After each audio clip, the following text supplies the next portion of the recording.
Hey everybody, how's it going? Josh here, and today we're going to talk about Star Wars, The Rise of Skywalker, and this is a huge spoiler warning. We're going to talk about Rey's parents. So who they are, what they're all about, and kind of that backstory in full that we originally saw in Star Wars The Force Awakens with Rey left on Jakku.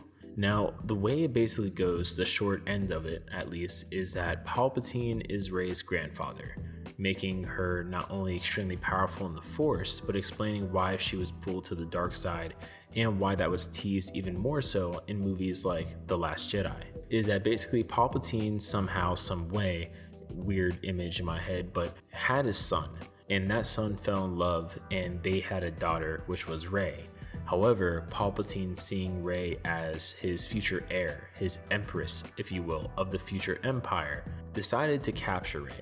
But the parents weren't having it, so the parents escaped, ran away, were tracked by a Sith cultist named Ochi, but basically ran away to Jakku so Rey could be safe. In leaving her on Jakku, the parents were captured, tortured, but wouldn't give up the information or where Rey was. So the ship that Rey sees in The Force Awakens does reappear in Star Wars The Rise of Skywalker as she sees it and has a Force vision about her past and what happened to her parents. And also a pseudo MacGuffin in this film, which is this dagger that conveniently has coordinates to another MacGuffin. Now, something really interesting to me is that this kind of makes what Kylo said in the last movie a total lie, yet not entirely inaccurate. So he says Rey's parents are nobodies, which is kind of true, even though being the son of Palpatine I think is kind of a big deal because you're the heir of the Empire. But getting on past that, they weren't drunkards, they didn't sell Rey off, they brought her there to protect her